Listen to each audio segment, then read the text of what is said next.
Bruins Beat is brought to you by Prize Picks and the Game Time app. And welcome into the Bruins Beat, presented by Prize Picks. Go use that promo code CLNS to get $50 back when you play just $5. And we're presented by Game Time. Go use that promo code CLNS to get $20 back on off your first purchase. Terms apply. I am Evan Marinovsky. That is John Buccigross. Bucci, what's up? Peace from Plymouth, Massachusetts, where the Pilgrims landed. Exactly, and we're in the same state. I'm so because you're back in Plymouth, and how's that ride to Bristol? It's 2.5 hours. When I leave at 1 a.m. and there's blinking lights and not as much traffic, I can make it like in 2:19. So it's not a 5-day-a-week job anymore. So, but I'll drive up, do my intermissions, and drive right back. But otherwise, got a few play-by-play games as well. So, yeah, but I love the South Shore. I love, especially in the summer. And the fall is gorgeous, so great to be here.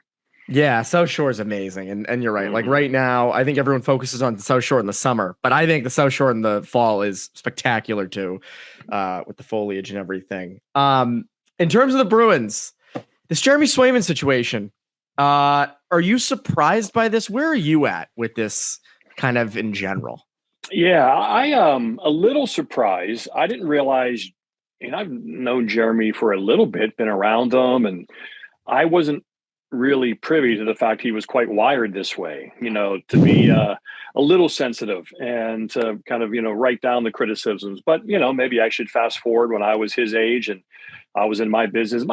Broadcasting is somewhat similar to the athlete's business in terms of we do have contracts, we do have negotiations. There are agents involved. I haven't had an agent for 15 years. I'm one of the rare ones in the business who doesn't use an agent. I've done it myself with ESPN. It's gone very well. The biggest reason why I didn't want to have one or got rid of one after a few years at ESPN was I didn't want the communication and the messaging to get muddled. What's my agent going to say to ESPN? What might their retort be? Is my agent maybe working for a different client? That I want this client here, this client here. And that doesn't work with so much in hockey. There's a limited amount of jobs, and I'm sure Jeremy's guy is trying to get the most that he can for him. But it's somewhat similar. So, and certainly there were times in my career when I felt like, man, I think I'm at a different station. I deserve more or whatever. We all feel that way. But again, in terms of really writing down those slights and remembering them, and there's some things certainly in my mind I've heard from bosses 20 years ago, 15 years ago that I can still kind of remember, but I've let go. But maybe I didn't let go right away. Maybe it's still fresh for Jeremy. But certainly he's a hyper competitor. That's why he's as good as he is. But so yes, I'm a little surprised by that. But in the end, I hope that he realizes that this is a great job to be the goaltender for the Boston Bruins. It's a hockey market that matters. There's not a lot of those. There's a decent number of them, but there's not a lot of those where it's just different in Boston. It's better in Boston. And for the next 8 years to be set for life, for your kids to be set for life, and probably your grandkids to be, at least college will be paid for. It's a pretty good gig to have that guarantee in a great hockey city. On a good team, that's the other thing, too. The team is ready to compete. So now you're building a personal resume that, who knows, someday may equal the Hall of Fame. Certainly he's off to a good start. You start to need some Vezinas and some playoff success. A long way to go there. But again, those are kinds of things when you factor all that in, playing the long game, as I say, I think the right move is to figure out the number here with the Bruins.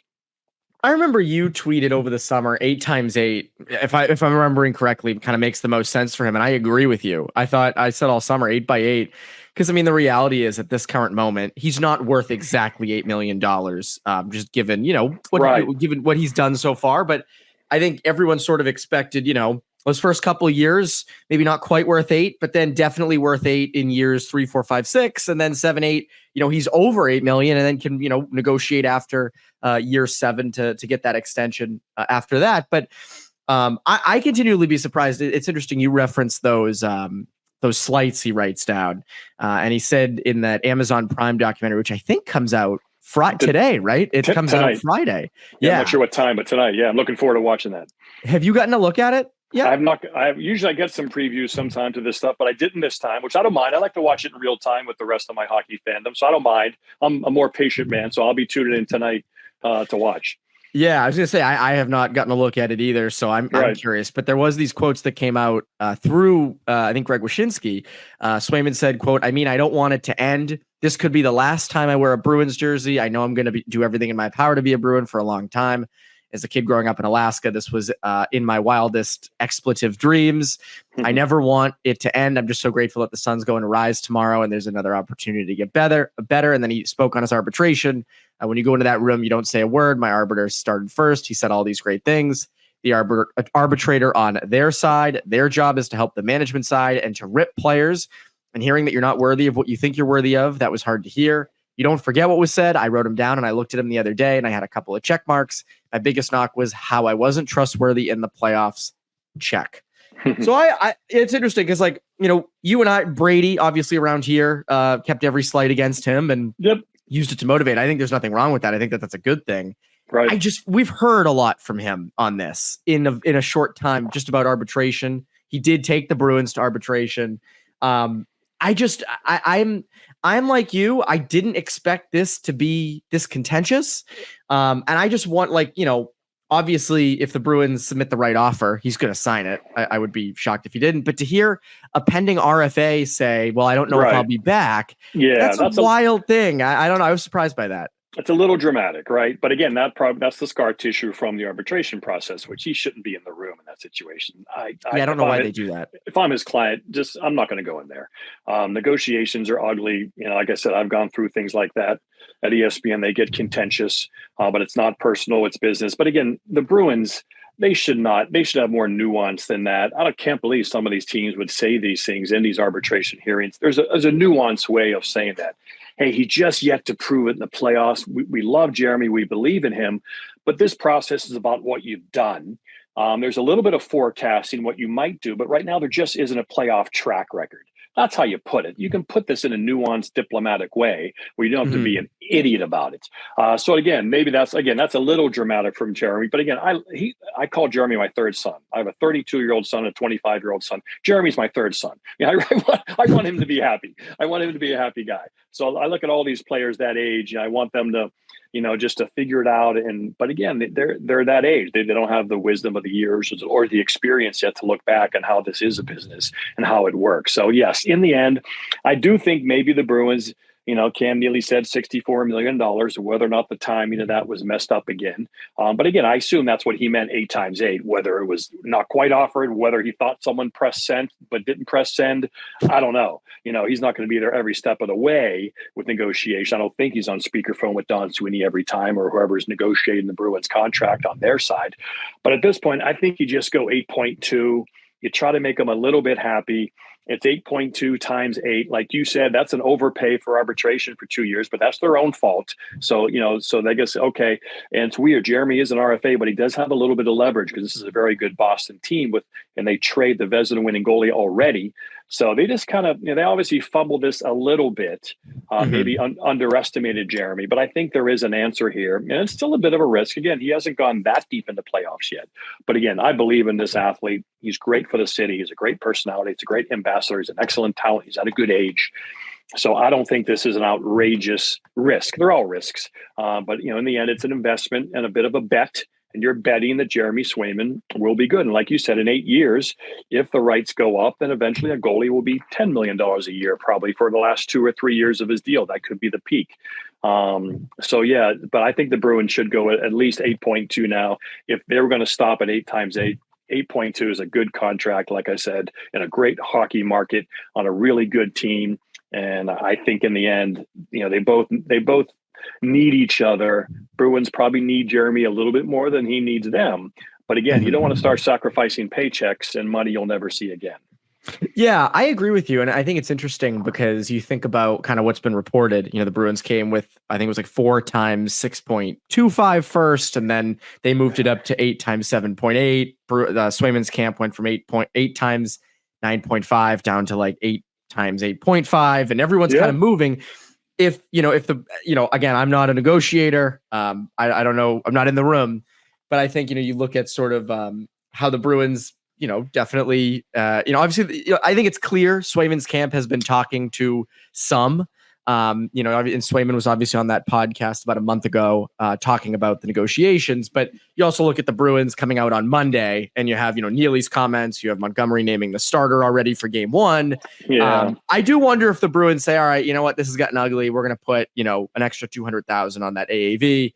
Let's, 8.2, as you said, let's call it even. And I think that satisfies both sides because according to all reports, both sides have moved closer and closer as time has gone along. I think a lot of those initial reports came when it was 4 times 6.5 versus 8 times 9.5. And it's like, holy crap, she is not coming back. I think that that's probably the right area. I want to get into sort of what happens next, but first, quick word from our friends over at Prize Picks. Prize Picks is the best place to get real money sports action. With over 10 million members and billions of dollars in awarded winnings, Prize Picks has made daily fantasy sports accessible to all. You just pick more or less on at least 2 players for a shot to win up to 100 times your cash. Run your game all season long on Prize Picks. Prize Picks invented the flex play, which means you can still cash out if your lineup isn't perfect. You can double your money even if one of your picks doesn't hit. Sign up today and get $50 instantly when you play $5. You don't even need to win to receive the $50 bonus. It's guaranteed. Prize Picks is the best way to win real money this football season. Which players are going off? Which ones aren't? Make your picks in less than 60 seconds and turn your sports opinions into real money all season long on Prize Picks. It's hard not to pick more receiving yards for Justin Jefferson or more passing yards for Josh Allen. So download the app today and use code CLNS to get $50 instantly after you play your first $5 lineup. Again, download the app and use code CLNS to get $50 instantly after you play your first $5 lineup. Prize Picks. Run your game. Now, back to the show. So you mentioned an interesting thing earlier about this is a great hockey market. There's not a ton like Boston. Say it stands alone, but Canadian markets do exist. So, there is that. There's New York and Chicago. Yep. Philadelphia. There's some really Philadelphia. good ones. Absolutely. And you see them. You're around. You do a lot of these games. The only teams that could really trade for Jeremy Swayman are teams that are not those markets. It's, Chicago's one, but you have, Columbus, you have, Anaheim, San Jose, and there's nothing wrong with those markets, but you are not in Boston anymore. There's not that pressure. And some guys like that. Some guys would rather be in a nicer area or a place that isn't as intense as Boston can be. But I don't think he's one of those guys. I think he likes this, and I think he enjoys the pressure that comes with this. And I agree with you. I think that, the reason I'd be willing to give an 8-year deal is because everything we've seen so far has been good. There are no red flags with this guy. It's not like we're like, oh, but he's been bad in the playoffs, or, oh, but he hasn't been great in the regular season, or this or that. It's really just, oh, he hasn't played quite enough yet. And that's not his fault. No. What happens next? Is there a chance that this ends in a trade, or do you see this getting wrapped up fairly soon? I think highly unlikely. I would think this weekend it gets wrapped up. I don't think it'll end up in a trade. Again, you never know how firm the Bruins are in this situation and where the price point is for Swayman. I don't think he wants to start to sacrifice paychecks. Again, I don't think this is a difficult negotiation because they kind of both need each other in the end, and those tend to be the easier ones. You mentioned just an excellent guy to have on your team, a front man, obviously a team player, the way he reacted in his relationship with Linus Ullmark, the other number one goalie. To have two number one goalies and to have them be that close, that says a lot about both guys. It really does. So, yeah, it just seems like an easy one. I think it should be taken care of this weekend. They're too close, as you said, and it just makes the most sense. Whether or not he starts in time for Tuesday, probably not. That probably is a little too quick, but I think it gets done this weekend. I really do. Is that informed opinion, or do you think that's what it is? No, that's just a gut. Again, going through these things, whether it's personally or whether it's watching hockey for the last 40 years of my life. Since I was a real young kid, 50 years of my life. It just seems like the timing and the rhythm is now to hunker down this weekend, get it done before the season. It'd be a big lift to the Bruins, to all the guys on the team. It would be a relief to Swayman to have that contract that sets you up for life, to be in a great hockey market on a good team. As you mentioned, don't go to a crappy team that doesn't mean anything. It's a good travel city. It's just there's so many benefits to staying here, and I think it would be a big regret of his, just to give up or to feel slighted over a few $100,000 of AAV. At this point, it seems obvious that's what we're down to now. So I agree. Yeah, I agree with you, and I also think you look at Monday, and I remember sitting there Monday night and seeing the Louis Gross statement and being like, okay, this is rock bottom. These negotiations have hit complete bottom. This is worst case scenario. This is not, I don't think it can go lower than this. And so ironically, when you hit rock bottom, the only way to go is up.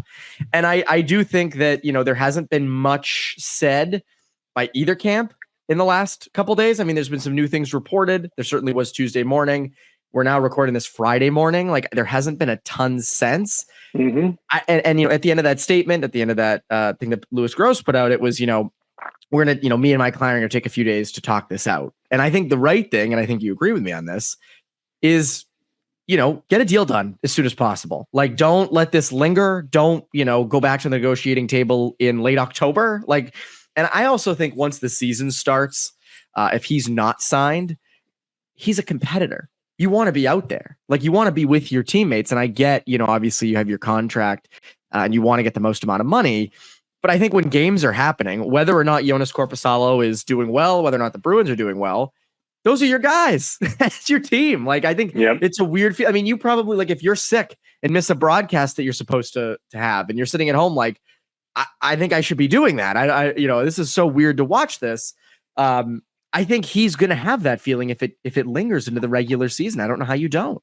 Oh, for sure. But I think he is locked in as a businessman now, and he's getting, obviously this agent is a firm one. So I don't think he's just going to sign a deal to sign a deal. I think it's going to kind of have to be on his terms. He's going to put the Bruins' feet to the fire, and then come up with the best possible deal he can make. And to make himself look as good as he can, and also not to sacrifice a paycheck. These are big paychecks you're talking about when you're up to $8 million a year, which is probably now the minimum, it appears. Now, whether they go down to 4 years or try to make it, I don't know why the Bruins would do that. That doesn't make much sense for them to do that. They want to get this all the way to 8.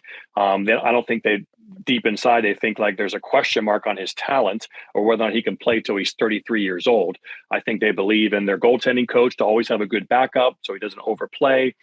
50-game guy for the next 8 years, that seems very reasonable, fresh for the playoffs.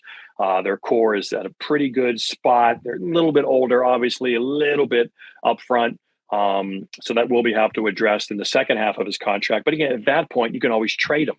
And he would want to be traded if they start to go south as Marchand retires and Pasternak gets in his mid-30s, and if the young guys just don't support at a high enough level, then they would trade him anyway, in 4 or 5 years. So this is just a deal really to get done for the next 4 years. The back half of these deals don't really matter. It's kind of like Draisaitl. You just sign the deal as long as you can, as much as you can, guaranteed. Then if things don't work out on either side halfway through or 60% through, then both sides will want to be traded. And that's easy. So this isn't going to be too difficult. I would be shocked if it's not done by this weekend. I know they want this done by opening night for sure. And there's time and they're too close not to do it. I was going to say, it seems like they're close. It seems just everything that's been reported, they are within a couple $100,000. Like, I know both sides are not happy with each other. The Bruins are clearly pissed and they have their reasons to be pissed. The Swayman side is pissed. They have their reasons to be pissed. I think the way that this gets done is shake hands on a deal and let the guy play. And I think that's a legitimate thing that has to happen at this point. I'm just surprised it's here. Like, I thought it would be right before camp or a couple days into camp. But again, and you mentioned sort of the back half of deals. Obviously, if a guy has a no movement or a no trade, that can hinder things. But as you said, if the team is bad and Swayman wants out and the Bruins are rebuilding, let's say in year 5, they'll always make it happen. The player has some control. Yeah, the players have some control, but you can always do a 3-way trade. You can figure that part out. So yeah, 100%. that part's not difficult. And again, Swayman will probably outlast Neely and Sweeney anyway in this contract. So he shouldn't have to worry about feeling that personal. Yeah, you should get what you feel you deserve, but I think 8+ is a great number for a guy who is still an RFA and really hasn't been the number one, hasn't carried the load yet in the NHL. But he carried Maine back in the day in college. He clearly is built. He's built for this. He can play 50 to 55 games, obviously, at a great level in the regular season. And then, as we saw last year, he can play at a very high level in the playoffs. It doesn't bother him. So, yeah, this is the spot for him. It's a spot that he can get his number retired and maybe win a Stanley Cup, maybe get to the Hall of Fame. He's off to a good start with his career. Like, these are things you want to think of down the line. And again, you always come back to the Bruins old timer. They're alumni strong. That should matter for a player when he comes back to a team that has that kind of history. It just enriches your life. It makes your life better as you age and you come back and you get to come back to this city and wherever he ends up living. And so it's just, I hope he's counseled that way while still trying to get market value and getting the most you can, because 8 years is a lot of time. Yeah, $200,000. That's not a lot, not difference. Well, it's $1.6 million, and that's a good number. So you'd always have to do things time 8 or whatever. I always tell my kids, hey, if you're able to save $600 a year by not going to Starbucks, for a year, you don't look at it like you do everything times 10, because the world goes so fast. Our lives go so fast. So that's $6,000 I now save by not getting a quadruple latte, sprinkled with Tylenol or whatever. So Tylenol. So you have to do times 8 times 10. It does matter a little bit. You're right. As I save money in like a 401k and Roths and stuff, it's at this age, it's like, man, I'd rather have that couple Max $100. It out. But Max it out. When I'm 65 or whatever, I'll be like, damn, this was a great. Thank God, 25-year-old Evan decided to make a smart financial move. Exactly. Anybody can get rich in America. It just takes 30 years. You just got to hit that IRA when you're 25 to 30. If you wait 30 years, you'll have $1 million. It's there you go. That's all it takes. Or I got to sign my 8 times 8. I got to sign my 8 times 8. That's even better formula. Waiting for that. Yeah, I'm waiting for that. It'll happen at some point. What did you think of the Neely comments on Monday? What do you think of the Bruins' tactics? Obviously, Neely runs hot. He's an emotional guy. That's why he was a great player. That's why he's in the Hall of Fame. I would think after this amount of time, though, you would have a bit of composure, and you would kind of, what you don't need to tell. Who cares what the media thinks? Who cares what the public thinks? Your job is pretty secure. You've had a good run. Now, again, everyone reacts differently to stress, and you want to kind of say, hey, wait a minute, we offered 8 times 8. And again, that was obviously the timing there doesn't look great. And again, and I'm sure he's thinking that's a really good contract, $64 million guaranteed. Man, that should be enough. And, and so he's going to run hot that way. But in the end, he's a player, and the players understand that. And I still think everything will work out, be smooth out, and you almost forget about that. I mean, Carl Yastrzemski used to have contract squabbles with the Red Sox, and, Kevin McHale and Larry Bird held out their rookie year until they got the deal from Red Auerbach. And so, these things have happened forever. They go way back. They've happened, since the 19th century baseball. There's been disputes. So it's just part of the deal. Each new one feels fresh and like, oh, they can never make up. They'll never forget it and things like that. But they will. They'll come to a deal. And as long as, again, sometimes one side will go nuts and they'll just, no, I'm out. And that happens too, but I don't think it'll happen at this point. Yeah, I also don't think it happens in this point. I mean, we've discussed trades on previous podcasts, but again, it's, the Bruins are losing 90% of those trades. I see people on Twitter, I see YouTube commenters, I see talk radio callers saying, no, they should trade him. And it's like, no, like they absolutely should not trade him unless it goes to, complete nuclear. And I think on the Bruins end of it, like, I think they were really pissed at that Ryan Whitney, or not comment, but sort of what someone told him, which was that, Sweeney wasn't returning calls for 3 weeks. I think that I was at that presser preseason, or before training camp started. And I think they were pissed about that. And I think that's exactly what you said, where Neely runs hot. I think that's what happened on that, where it's like, I'm going to stick up for Sweeney and I'm going to, drop a little bomb here on that 64 million thing. But again, why they care what the media says? And I know that's the messaging. That's a whole nother thing. Right. Just say, hey, that's not the case. We've been in contact. Obviously, there were some things that happened in the offseason training camp. You might not get back to him right away, but it wasn't 3 weeks. We want this player. We need this player. We like this player. And you can always just, diplomatically do it that way. So it doesn't have to be such a competition with your own employee. So yeah, I'm always surprised when coaches and GMs react that way, and why they're not more measured. They're very well compensated. They've made plenty of money. They have plenty of money. They're going to make plenty of money in those front office positions. They're 1 million plus salaries a year at least. So I don't know why they act that way. They should be much more composed and much more in charge with not getting bothered by anything or anybody, and just explain the situation honestly. That's what you do. Here's the deal. This is what happened. Now, if they're going to try to fudge that for whatever reason, if they said, you know what, that was my bad. I thought, Sweeney had talked to him this day, and we offered this much, and maybe that. But again, those are little things, and I don't know why there's so much drama there. But again, it's good for attention, good for the league. Any drama is good for the league and good for promoting the league. So I'm okay with that as we get ready for the NHL season. This has been a nice little attention getter for Boston and New England and the rest of the hockey world. Even the Hawk Tua podcast weighing in on it. So it's just, it never ends. It's terrific. Look how far we've come as a sport. It really goes to show. I want to get into Jim Montgomery's future real quick. Yeah. But first, quick word from our friends over at Game Time. Fall is beginning, which means football is back. And nothing beats a college football atmosphere. With both college and NFL games, who doesn't love a good tailgate?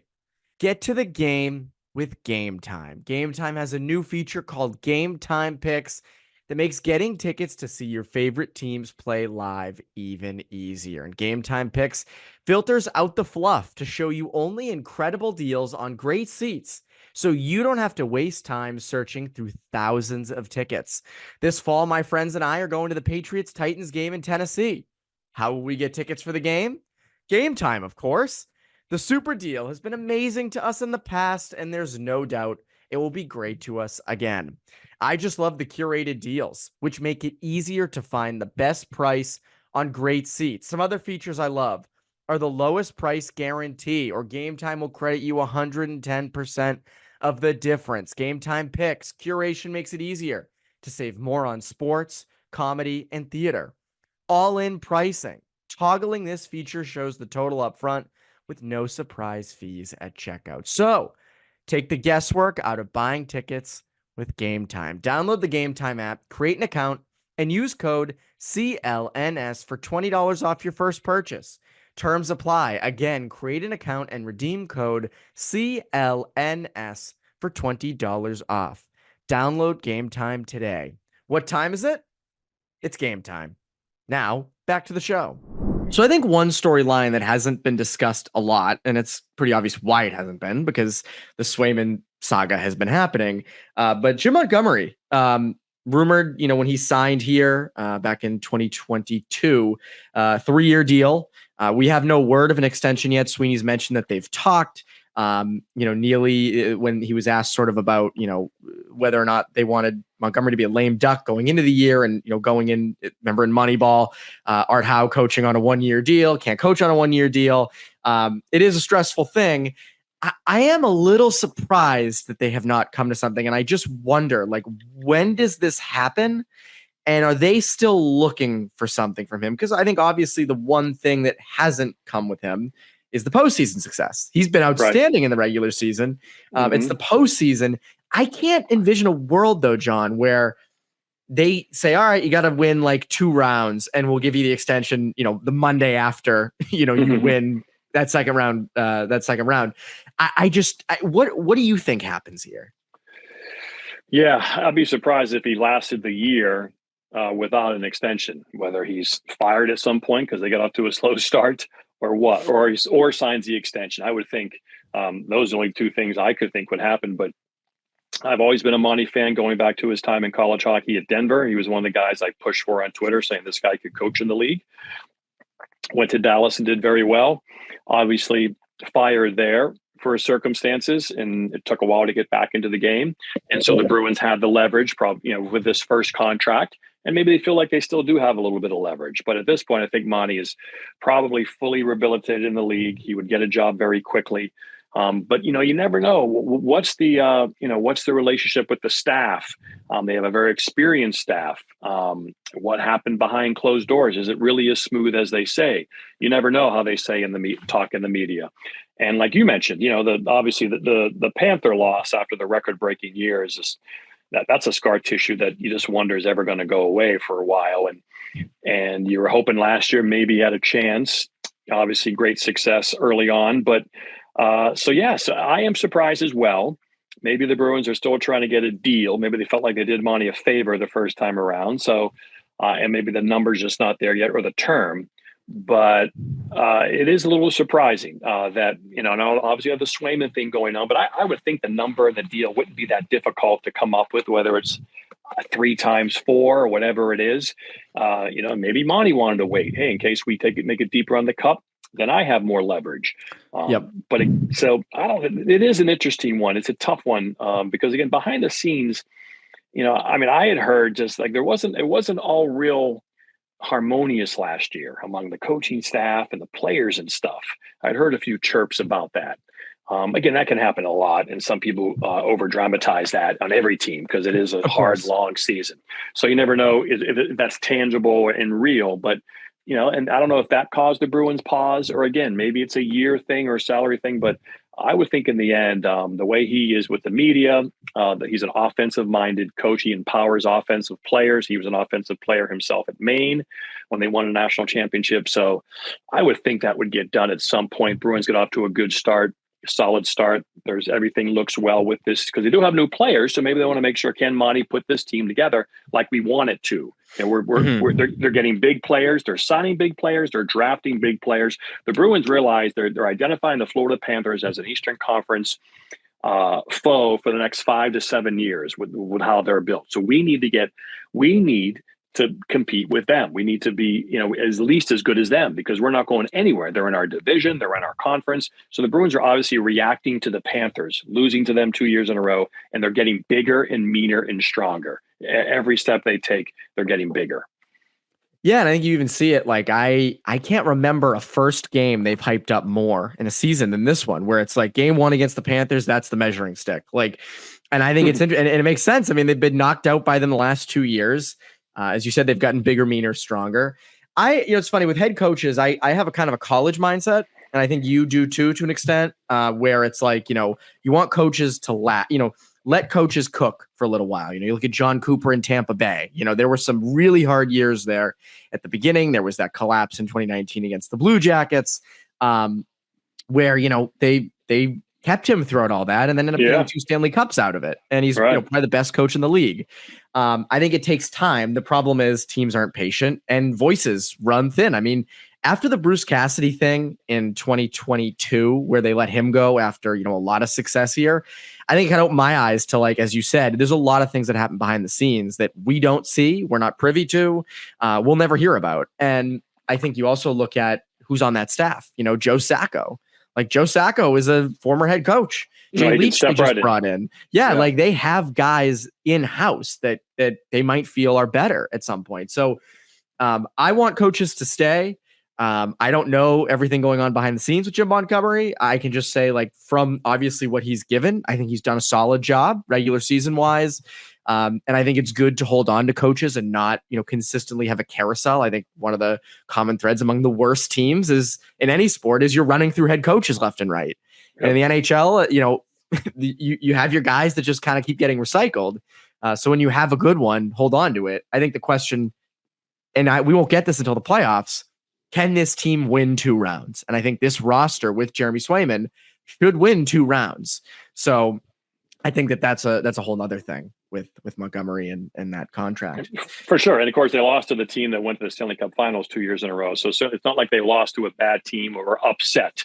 So in the end, that has to be part of it. But now it's a job for the GM is to construct a team that can beat that team. And the coach, has to also deliver as well. So was it the coach? Was it the GM? So it's kind of a combination now. And let's face it, there's a pretty good chance they might see them again. 3rd time in a row. So, yes. And that's when the ultimate test will be taken. But again, that's the thing. If the Bruins wait that long and don't sign him, and then they beat Florida and maybe move on in the postseason, then Montgomery has all the leverage and he can move on. His price goes up and as well. So there's a lot in that. Again, negotiations are very interesting. It's like buying or selling the stock. Same thing. When do I buy? When do I sell? You go to a car dealership. You're trying to negotiate a car. How much does this guy need to sell this? Are his sales down? Are his sales up? Do I have the patience to say no and to walk away and look for another dealership or wait for another month? That's what life is, man. It's a negotiation, especially in a capitalistic society. Yes, it is. It very much is. And I think it's going to be fascinating to see what he ends up doing. I do think if they blew that 3-1 lead to Toronto in April, I think he would have been gone. Yes, I he think would. That's for sure. No doubt. I think that would have been easy. Yeah. That game 7 saved him. That Lindholm pass to Pastrnak, electrifying play. I mean, iconic play. Definitely saved his job. All right, John, this has been awesome. I really appreciate you coming on. What can people look forward to from you this year? There's a lot you've got going on. Yeah, just, doing some college hockey, actually doing my first women's game tonight, Wisconsin and Boston College up at Connie. Looking forward to that. Number 1 team of the country, Wisconsin, under Mark Johnson, the Miracle on Ice hero of the 1980 Olympic team. Always great to see him. But yeah, my first game is Carolina home to Tampa Bay, the first game of the year for both of those teams next Friday. Yeah, I have a Edmonton at Nashville game, which I'm looking forward to this month. Nashville at Chicago, year 2 of Connor Bedard. That will be fun. I have a Bruins game in Boston, my first one. I'm really excited about that. Kind of a bucket list game of my career. They're home to the Red Wings early December. I think it's the 3rd. Then I have a Minnesota at St. Louis game. So yeah, some play-by-play, some in-between period studio stuff. And I feel most alive this time of year. September is my favorite month. Early October here down the South Shore, as we talked about, the weather is perfect. You can still go to the beach. It's not as crowded. Hockey starting. All 4 sports going at the same time by the end of the month. So yeah, this is great. This is really my New Year's. For me, New Year's is the start of hockey season and that calendar. So I am ready to go. Yeah, and also your college hockey rankings every Monday. I remember when I was doing rankings for NCAA, I'd put mine out, and then I'd go and look and be like, "What did Bucci have for his top 10 team?" I'm like, "Oh God, am I way off?" But it was BC should be good again. BU should be good again. The Frozen Fours in St. Louis this year, which is kind of interesting. Then Las Vegas next year. But the New England should still be represented strong in college hockey. And like I said, Boston College disappointing last year. Obviously, Will Smith turns pro, but now they have the number 1 pick in next year's draft coming to play center between Leonard and Perreault, and they're going to be good again. So exciting times in New England for college and the Bruins. Yeah, BC I think is going to be real good. And it's funny, Jay, I've said on past Bruins beats, if you're going to trade Swayman, trade him to a team that probably gets the number 1 pick, trade him for the 1st round pick, and get James Hagens. Easy. Come on. Perfect. Plug him right in the middle. Exactly. John, as always, it's been a pleasure. I'm sure I'll see you around. And that's been Bruins Beat. That's John Buccigross, Evan Marinovsky, Bruins Beat listeners. Have a great rest of your week.